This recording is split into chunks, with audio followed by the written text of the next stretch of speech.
அனைவருக்கும் வணக்கம்.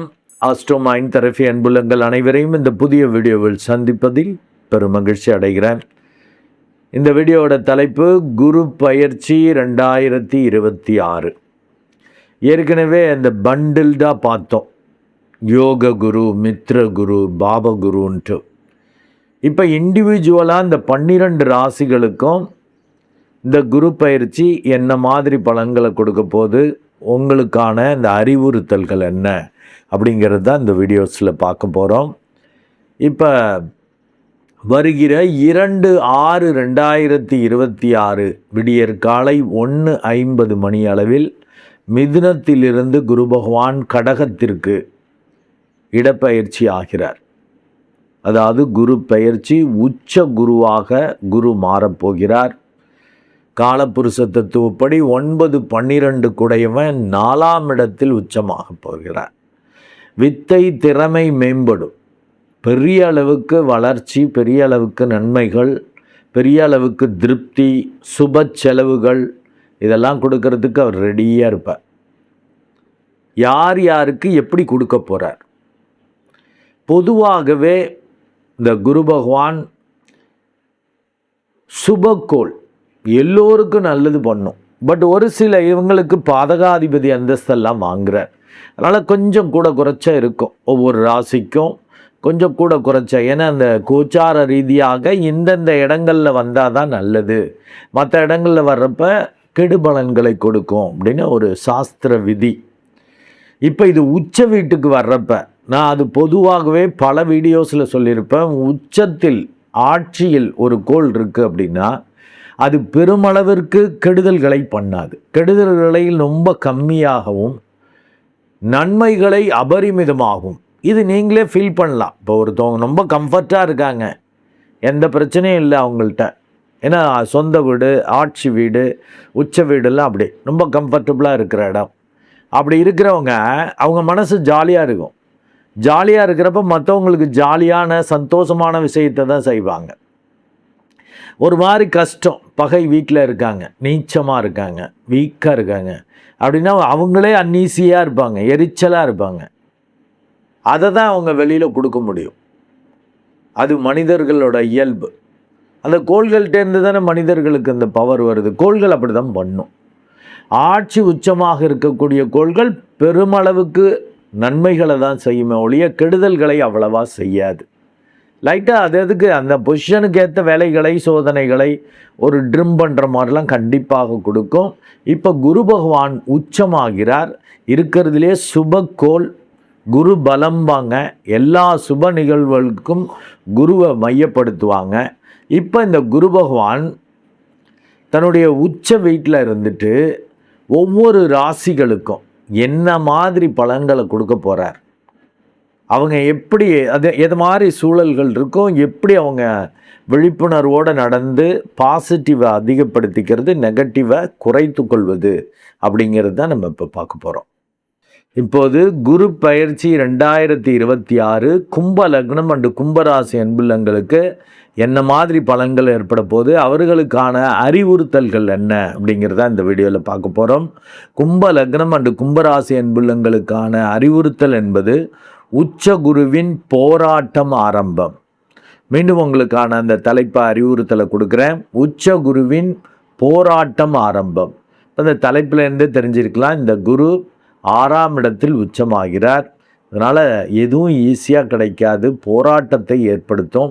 ஸோ எத்தனை சதவீத நன்மைகளை கிடைக்க போகுது இந்த குரு பயிற்சி ஏற்படுத்தும் அப்படின்னா 40% நன்மைகள் மட்டுமே. ஜஸ்ட்டு பாஸ் மார்க் வாங்குற மாதிரி. ஏன்னா 6ஆம் இடத்தில் குரு பகவான் உச்சமாகிறார். யார் உங்களுக்கு 2-11 கூடையவன், தன லாபத்திற்குரியவன்.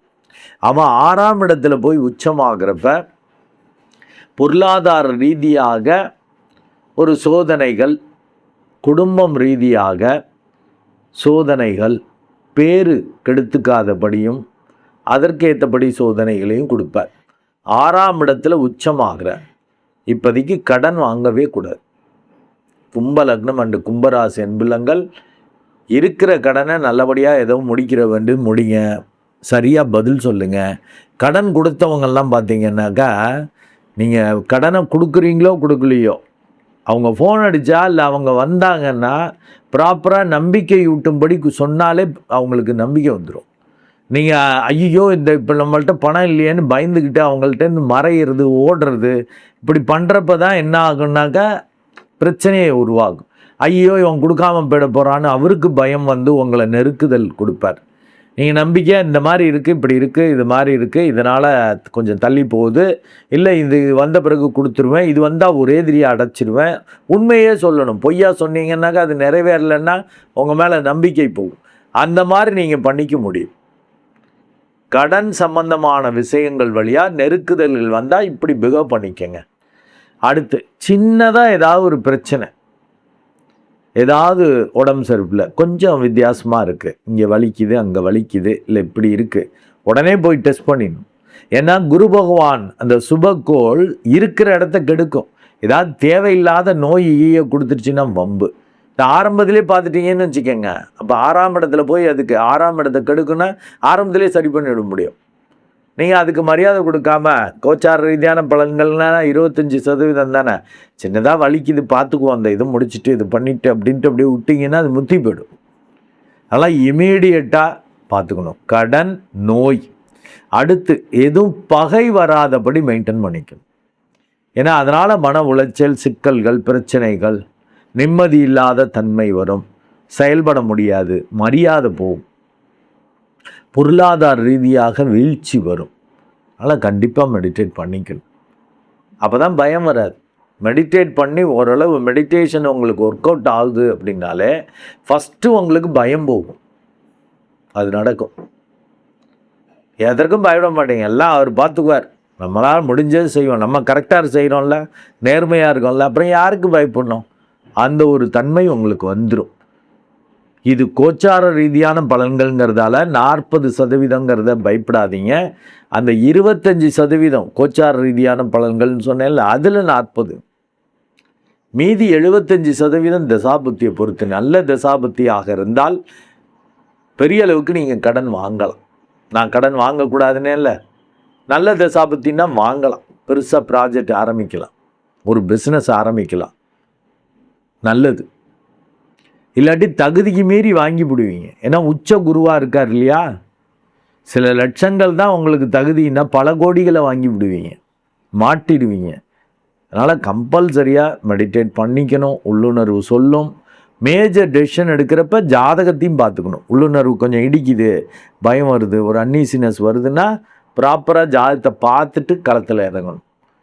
பெரிய அளவுக்கு அவர் உங்களுக்கு நிம்மதி, சந்தோஷம், திருப்தியை கொடுத்துருவார். நல்ல தசாபத்தின்னா. கெட்ட தசாபத்தின்னா வெட்டி அலைச்சல், வீண் விரயங்கள், சிக்கல்கள் இப்படியாக கொடுப்பார். அதை சுப செலவுகளாக மாற்றிக்கிற மாதிரியும் பண்ணிக்கணும். ஏன்னா 12ஆம் இடத்தை பார்க்குறார், 10ஆம் இடத்தை பார்க்குறார். புதிய தொழில், புதிய வாய்ப்புகள், புதிய இதெல்லாம் இருக்கும். குடும்ப உறுப்பினர்கள் அப்படி ஒத்துழைப்பு கொடுத்து இதை எப்படி பண்ணிக்கலாங்க அப்படின்னா, ஒய்ஃபு நகையை கொடுக்கறது, சொத்தை அவங்க பேரில் இருக்கிற சொத்தை கூட வாங்கிறது, அவங்க அம்மா அப்பா வீட்டிலேருந்து, இந்த பார்ட்னர் வீட்டிலேருந்து அந்த சொத்து வழியாக உங்களுக்கு பிஸ்னஸ்க்கு உதவி, பெரிய அளவுக்கு வளர்ச்சி எல்லாம் கண்டிப்பாக நடக்கும். ஏன்னா குடும்ப வளர்ச்சி, தொழில் வளர்ச்சி, ஒரு ஒரு ஒரு இனம் புரியாத திருப்தி. நல்ல சுப நிகழ்வுகள் நடந்தால், கடமையை முடித்தா திருப்தி வரும்ல, செலவை பார்க்க மாட்டீங்க. நல்லபடியாக இந்த வேலையை முடித்தோம்ப்பா, அந்த பொண்ணுக்கு கல்யாணம் பண்ணோம்ப்பா, பையனை நல்லா படிக்க வச்சோம்ப்பா, நல்ல படிப்புக்காக செலவு பண்ணோம்ப்பா, அந்த மாதிரி ஒரு சுப செலவு. இல்லை 4 பேருக்கு நல்லது பண்ணோம்ப்பா, ஒரு ட்ரஸ்ட் மாதிரி வச்சு நல்லது பண்ணுற மனநிலை எப்போ வரும்? நம்மளுக்கு நிறைய பணம் வந்துட்டாலே வர ஆரம்பிச்சிடும், யாருக்கும் வரும். அதனால் மெடிடேட் பண்ணிக்கங்க. நான் சொன்ன விஷயங்கள், கடன், பகை, நோய், ஒரு விழிப்புணர்வு வேண்டும். நல்ல மெடிடேட் பண்ணிட்டீங்கன்னா அதனாலேயே பெரியாள் ஆவீங்க, பகையாலேயே பெரியாள் ஆக முடியும். தயவு செய்து மெடிடேட் பண்ணிக்கங்க. நல்ல அட்மினிஸ்ட்ரேட்டிவ் ஸ்கில் வரும். இல்லாட்டி வீக்காக இருப்பீங்க, உங்களால் வேலை பார்க்க முடியாது, மூளை ஒழுங்காக வேலை பார்க்காது, கஷ்டமாக இருக்கும். அபரிமிதமான தன வருவாய் வரும்.